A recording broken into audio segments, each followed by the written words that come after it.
Welcome to The Favorites, presented by DraftKings. The crown is yours. We are an Action Network podcast. I'm Brandon Kravitz, and the crew is back on this fine Tuesday morning. Kendra Middleton, the Prime Minister Stuckey. On today's episode, we've got our Plant the Flag game of the week for Week 9 in the NFL, which, please God, be better than Week 8.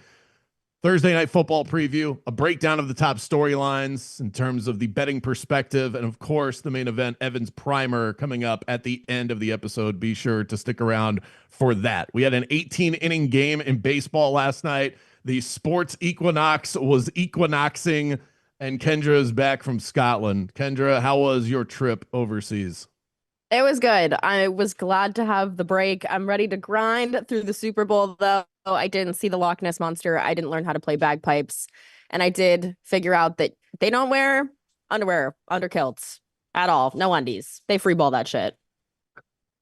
I always sort of assumed, what was the most fun thing you did while you were over there? Ooh, good question.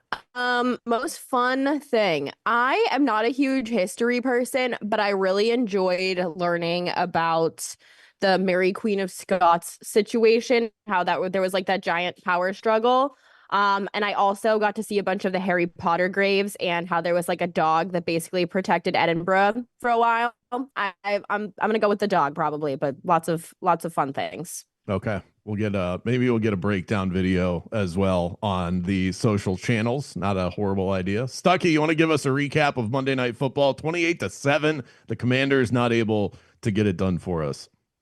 Yeah, they missed their chances early and then died late. I mean, they had 5 trips inside the 40. First 4 trips inside the 40, 0 points.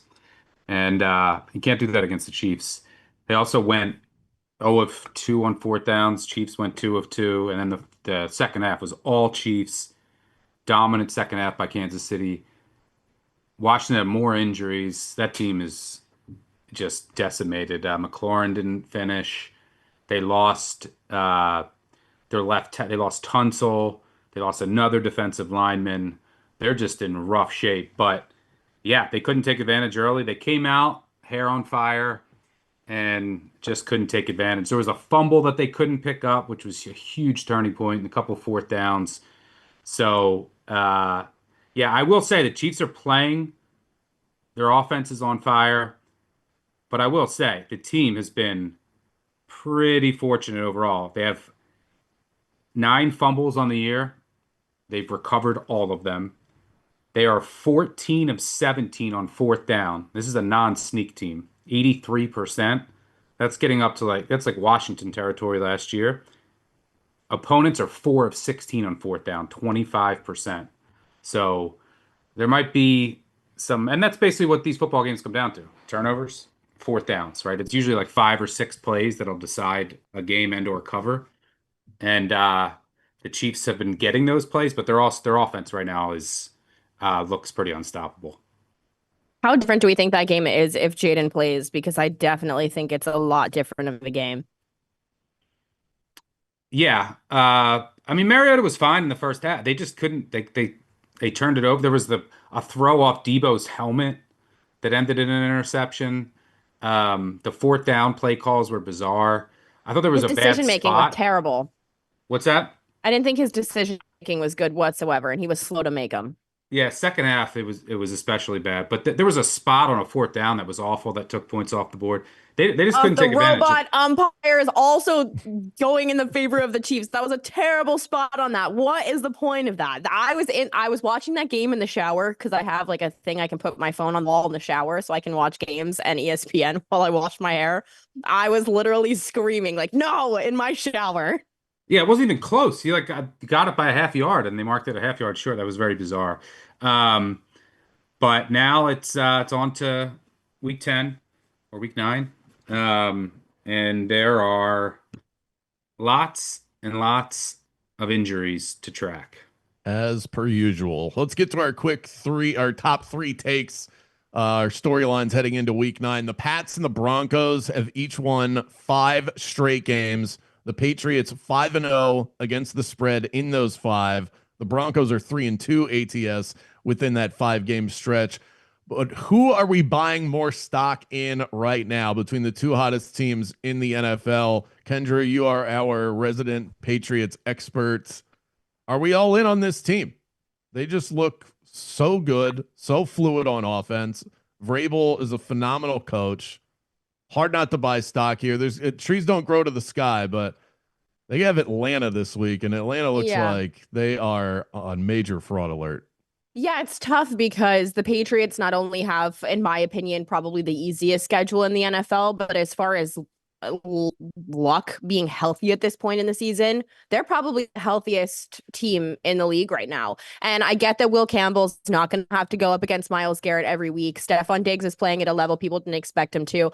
A lot of people, including myself, were wondering what Drake May was going to look like this year, but it looks like him and Josh McDaniels are forehead kissing each other every night before bed. Everything is hunky dory there. So I think that the Patriots are lucky with the schedule and lucky with the health. I don't think that both of those things last forever. I don't think that they have the depth on the roster that the Broncos do. So despite the fact that the Broncos don't cover the spread at the highest clip in comparison, I'm going to go with the Broncos because I believe in their talent, I believe in their depth, and I believe in kind of the seniority that they have in the locker room a little bit more than the Patriots. But I will say I do owe the Patriots their flowers. They are out kicking the coverage that I personally thought they would this season.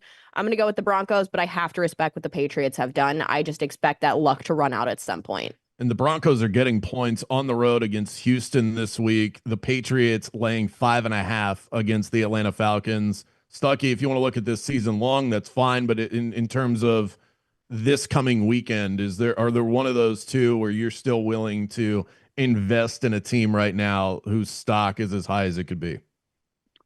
Yeah, I don't think it's not the Broncos. I mean, the Broncos won 5 straight. They beat Jake Browning, the Jets by 2, the Giants by 1 in the game they should have lost. They were down 20. And then the road Cowboys, they blew them out. And then the Eagles, they were down 17-3 and they had a good comeback, but uh, it hasn't been that impressive. If you dig into the competition, I would take the Patriots. Like if I wanted to buy long term, it's the Patriots because Drake May. He's playing extremely well. His deep ball has been unbelievable. And I would just take him over Bo Nix any day of the week. Plus, Broncos are going to be without Patrick Surtain for quite some time. And that's huge because he enables them to do so much defensively. I could be interested in the Falcons this week. They need Penix back. He's clearly better than whatever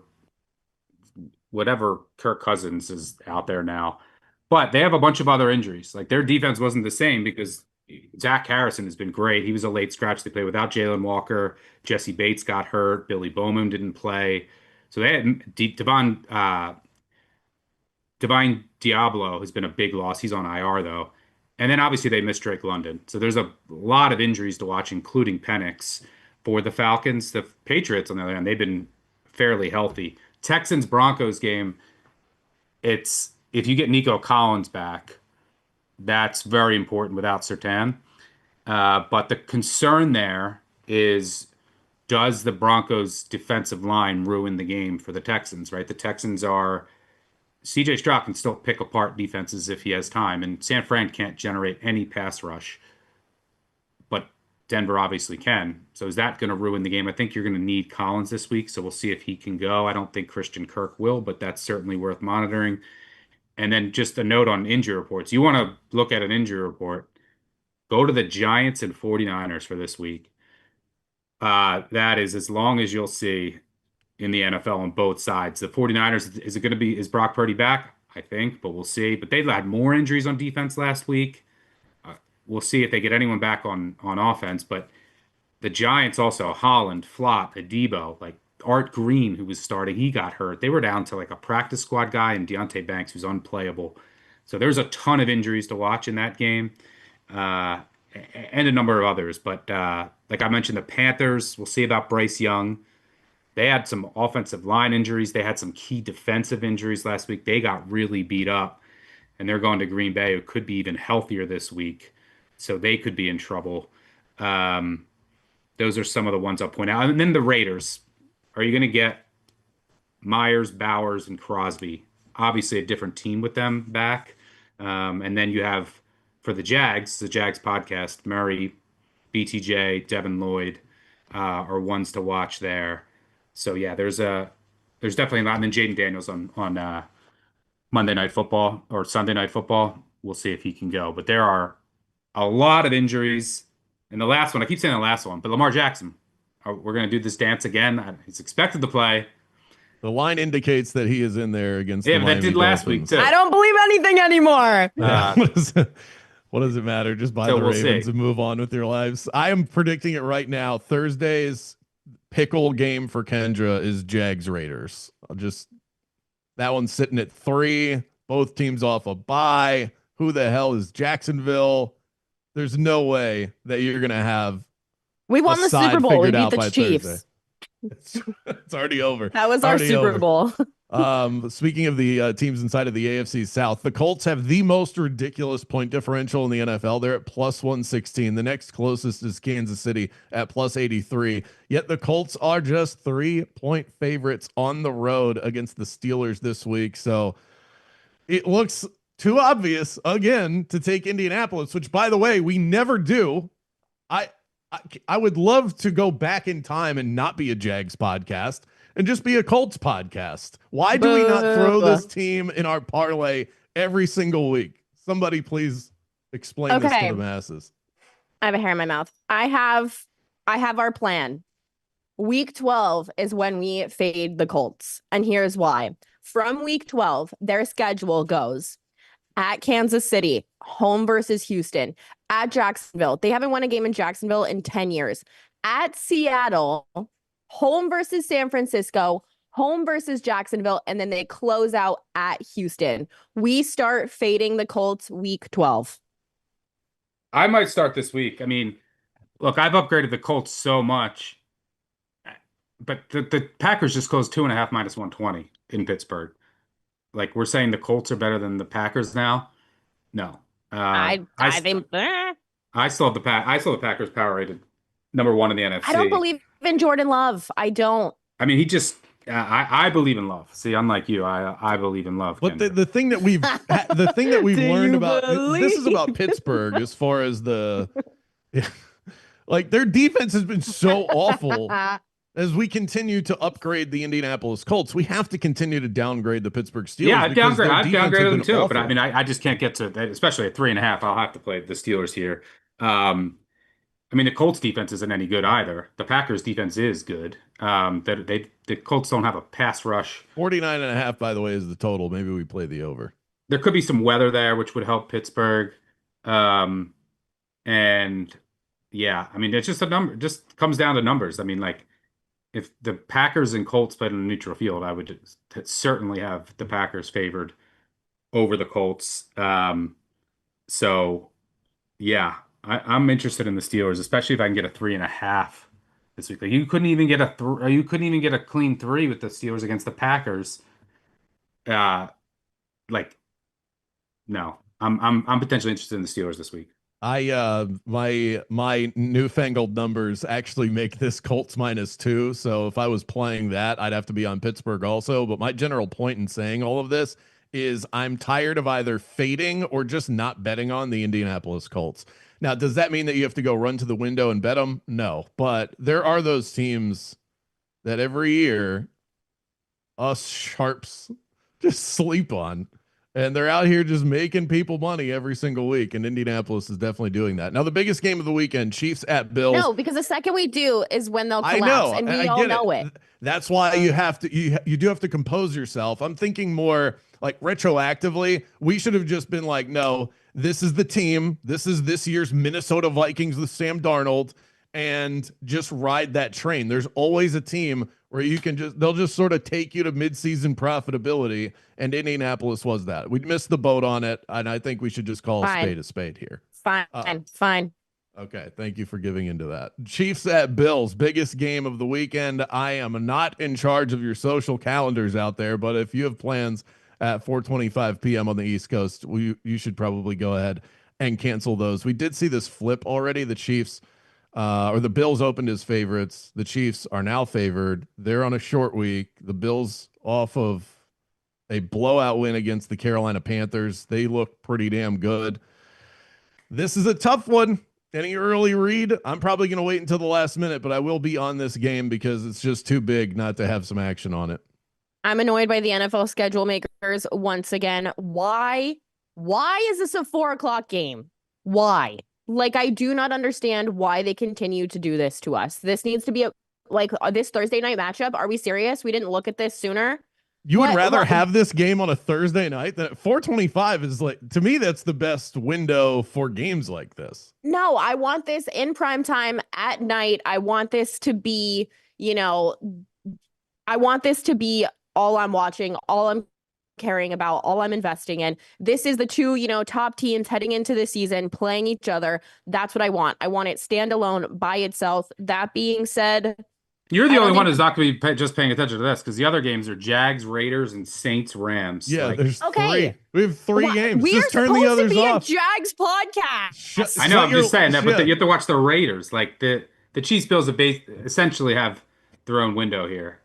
Just turn your lights off, make it feel like it's at night, and treat it like a primetime game. That's my advice. You know what? This game, unfortunately for me, is not going to be on my big TV because I'm going to be jagging off, unlike you fake fans. Anyways, I'm on the Bills. I'm not a Jags fan. You guys are forcing me into this every single week. I do have the Bills. The worst team in the state. Don't give me that. Well, we get primetime games, though. I do have the Bills in a teaser. Bought them up to 7.5, paired with the Bengals at 8.5 against the Bears. So if you wanted some way of playing into this early in the week, I feel like that's a good way. I don't mind a Bills teaser piece. The injuries are bad, and worth watching. Ed Oliver hit the IR. Yeah. The Chiefs, you want to watch their offensive line injuries. Looks Josh Simmons, I think, is going to be out again, but Trey Smith is questionable.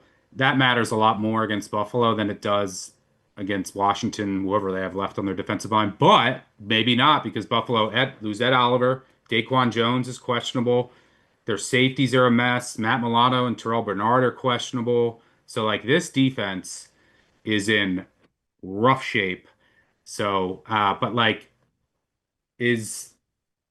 they should be able to run the ball in Kansas City. It's Josh Allen at home. I mean, this is a Buffalo team that for the most, I think they have 3 losses at home over the last 4 years. Now, they did lose at home earlier this year. A lot of that is the defensive injuries. Their defense hasn't been right. Now you're going up against this Chiefs offense, but Chiefs short week, traveling on the road. Bills have this circled. They usually have the Chiefs number in the regular season, but those defensive injuries. 4-0, I believe, is the number for. Yeah, defensive injuries might be too much, but Allen will keep this close, so I don't mind that teaser piece. Let's look at Thursday night Texans. football. I would pair with Texans too. Texans up over a touchdown in a game with a total of 39. The Texans are favored now, though. Would you still play that?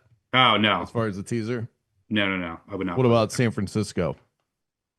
Or no, I'm sorry. That was last week's game. I was thinking about Denver. And by the way, I mean the teasing Denver up, sure. Bo Nix is a teaser god. Evan Abrams puts this in his primer every single week. This guy, when you use him, buy up some points, he doesn't miss. So that I like that angle as far as the Broncos goes. Thursday night football, Ravens, Dolphins, 7.5-point underdogs, total sitting at 50.5. Both teams coming off of double-digit wins, but this number is where it is for a reason. Lamar is supposed to be back for Baltimore. John Harbaugh played some games with the injury report last week. A little slap on the wrist, move on, get Lamar back now. Both teams sitting on 2 wins right now, and a win for either one, more likely the Ravens, could actually make a case to make a play for a wild card spot. I think the Ravens are actually favored right now to win their division. So pretty wild stuff. This is a big game, even though you have 2 teams record-wise that have been terrible. The Dolphins 4-2 against the spread over their last 6 games, so they're not dead yet. I kind of want to be on Miami. Can somebody talk me off of losing money on my own team? They suck. Have you not been watching the games? 4-2 Everybody's injured ATS last 6 weeks. They don't I suck know, that but out. everybody's injured for them. The Ravens are finally getting healthier. It's Baltimore. Nothing for me here. They've got to absolutely blow doors, not just win, to get the confidence up, to get back on track, to actually be back in the playoff conversation. They don't have to just, I mean, they do have to just win, but they've got to win convincingly now. It's not just they're convincing, the general public. They've got to convince themselves that they are not the team that they have shown everybody the last couple of weeks, despite the injuries that they've had, because some of the losses, even with the injuries, are inexcusable in my opinion. I don't know what's going on with this team. It's got to be Baltimore. Nothing for me here. The Dolphins had no business doing what they did to the Falcons the other day. And the Falcons, I think, are a good team. I think it was just a bad spot for them. It was an easy get up spot for the Dolphins. They had nothing to lose. They could just go out there and ball with the injuries that they have. But they're like roadkill when you feel bad for them and they start kicking again and you're like, damn, like they're eventually going to die. Should I just put the car in reverse and end their misery right now? That's where I see the Dolphins. Wow. Just a disclaimer, no animals were injured during the use of that take. Maybe we should put an eye patch on Tua. That seemed to work. The one-eye Tua was hurling touchdowns left and right. Stuckey, you're the Ravens whisperer. What are you seeing matchup-wise Thursday night? I just don't know on Lamar. And to lay over a touchdown on a short week. And then, like, if he does play the other, like, I like that spot against the Bears regardless. Coming out of the bye, the Bears defense has been a paper tiger. Lamar has not been efficient. But if Lamar plays, how is he going to look? How's the offense going to be called? Is he going to be healthy? Is he going to be fully mobile? I don't know. There's so much uncertainty, and it's a short week. I hate Thursday Night Football. Also had a ton of injuries last week, a lot in the secondary. Storm Duck, who just came back, I think he'll be out. Fitzpatrick got hurt.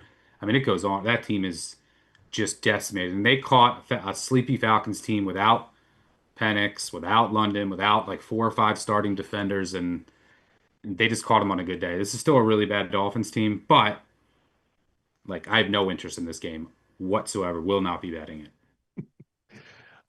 It is a bad Dolphins team, and believe me, I have no delusions about what this Dolphins team is, but still, I don't know. I think you might. Thursday night, to me, it's about the perception not meeting up with reality. The perception of Miami is what you said, Kendra. It's that they're roadkill, that they've given up on their coach. And outside of getting blown out by the Cleveland Browns, the Dolphins play every team they go up against tough, and their schedule hasn't been easy. They've faced the Bills. They've gone up against the Patriots. I mean, they're covering spreads against good teams, and yet the perception on them, even after a win, is still, yeah, but this team sucks. They do, but they're good enough to cover numbers, especially when you get over a touchdown and an extra point. Legitimately, 2 years ago, my dog body slammed a rat in the backyard, and I thought that it like had died. And I went back out there 2 days later with a shovel to put it in the trash, and it started squeaking, and the body had already molded. And I had to go out there and smash the head of the rat in with the shovel so that it would die, so I could put it in the trash. That is this Dolphins team. My dog has broken the ribs and pounced on this rat, and it just every once in a while shows a sign of life. The Ravens are going to go out there and be the shovel that I had to be. You know, this is where my stubbornness gets me in trouble. Put your fucking shovel away. I'm taking the Dolphins plus the 7.5. Do it, you coward. We're about to plant our flag presented by DraftKings. But first, a word from our very own Kendra as we chat about our great friends at DraftKings. The Favorites podcast is sponsored by DraftKings Sportsbook, and in partnership with DraftKings, Favorites listeners get a great offer. Right now, new customers can bet $5 and get $300 back in bonus bets if your bet wins, and 3 months of NBA League Pass for new customers. To get started, use code FAVORITES when signing up with DraftKings. That's code FAVORITES when signing up with DraftKings for 3 months of NBA League Pass and $300 back in bonus bets if your bet wins. The crown is yours. All right, Kendra, what do you got? Where are you planting your flag for week 9? We were filling out our notes the same time earlier and typed in the same game, and I decided to pivot, and I'm going to let you have it just in case it's wrong. I want to say that this slate feels like fool's gold because it feels so good. It feels like an easy slate to be able to gamble on, which is what makes me think that I might not have the best week because it feels too good to be true. However, I think I'm going to go with the Bears. Stuckey alluded to the point that the Bears defense has not been what some of us expected its, highest caliber to be so far this season. They're playing the Bengals though. I get that the Bengals, Joe Flacco's had some chemistry with Jamar Chase. They're kind of progressing away, but they're just unreliable. I think that what's going to happen is the Bears are going to be able to outscore that offense, regardless of the chemistry that they have. The Bears are the better team. Don't think too hard about it. The Bengals are a bad team. They need Joe Burrow. They're beaten up. They're discouraged. I'm going with the Bears. I'm closing my eyes and I'm just hitting the smash button. I'm like that lizard in like that Disney meme that was going around for a while. That's just like lizard, lizard, lizard. That's me with this game. I can't even think about it. It's what feels right. It feels the best to me. I'm going with it. Closing my eyes. I'm just worried about what Chase is going to do to the secondary, but that's why I bought the points up. Can't talk you off of the Bears minus the 2.5. Stuckey, where you at? Yeah, I haven't bet anything yet this week. There's a lot of favorites that I think are a little overvalued. I don't know if I'll get to, maybe that's as a result of this past week. I think favorites had their best day and best weekend in 25 years or something. 11-2 ATS this week. Been a good season for them. None were even close. So I think there's a couple that are overvalued. I haven't played anything yet, but I'll just go back to what I said before. I can't get to this Colts Steelers number. So I'll plant my flag on the Steelers. +3 -105. But wait, I think you're going to get a 3.5. But I'll plant my flag now on the Steelers. The Bears Bengals. I mean, Kendra, you might also not get Flacco. It could be Browning. Flacco's dealing with shoulder injuries day to day. So that would be beneficial. The Bears, I mean, their secondaries in just such shambles. We'll see if Stevenson can come back, but Gordon and Johnson on IR. But the Bears should be able to move the ball on the Bengals. I mean, the Jets with a bunch of backup receivers and Justin Fields put up 500 yards, 60% success rate. Insane. So the Bengals defense is pathetic. Their offensive line is still bad. I mean, that should be a shootout, but there is a chance that Flacco doesn't go. And it's clearly a downgrade when Browning is in there. But like some other games that I think are a little too high. I mean, the Giants-Niners, I mean, I got to wait on the injury report there. Let's see. Maybe Can we talk about how Joe Flacco did a tush push, though? That old man did the tush push. Yeah, if he can do it, anybody can. Anybody can do it. Everyone needs to adopt the sneak. I'd be interested in the Cardinals at 3. I do think the Lions are a tad too high. See what their secondary looks like. I just think that should be 7. The Titans are too high, but am I going to bet them? I don't know. I doubt it. I do think the Falcons are too high right now, but I need more clarity on the injury situation. Like I need Penix back. I need London back. A couple defenders would help. And yeah, I think that's about it on the radar for now. What about the Carolina Panthers? I was thinking about putting them in at +12.5. I thought about them too. I never thought I would say this. I need Bryce Young back. They also had more offense. They had a couple more offensive line injuries last week, and they're already down offensive linemen. Derek Brown was like so important. Their defense got hurt. Their defense had a couple injuries. Like their run D's been really good. Had a couple injuries, and the Bills did whatever they wanted. So I would be a little cautious there. Andy asked Dalton. I can't do it. You don't want. I'm not betting. I'm not betting on Andy Dalton. 3 turnovers last week. He looks beyond washed. Sucks. My plant the flag game though. I was thinking about I've already bet the Detroit Lions at -8.5. That number is not going anywhere but up. Well, I'm going to go with the 49ers, -2.5. I am over the Mac Jones experience. We might be getting Brock Purdy back. I would love that. Nice bounce back opportunity after getting dominated by a desperate Houston team. And the Giants are falling apart. The Neighbors injury was a big blow to the offense. I think the Scadaboo injury hurts their identity. Yeah, I think it's much worse in terms of what they want to be. Not even a question. And I mean, the unquantifiable swag that him and Jackson Dart had. There's a reason why Dart had the reaction he did when he saw Scadaboo's leg twisted all sorts of ways. I think that might have been the straw that broke the camel's back. The Giants were a nice story, but it was fun. It was. It was a lot of fun. But this is a big bounce back spot for the 49ers. I'm with you. I already bet it. Solidarity. Bears -2.5. is in the plant the flag spread here. 49ers -2.5, and the Steelers +3, but Stuckey advising that you wait until you get the +3.5. Those are our plant the flag games presented by DraftKings. Now time for the main event. No betting week can start without it. It's the primer courtesy of Evan Abrams. Yay!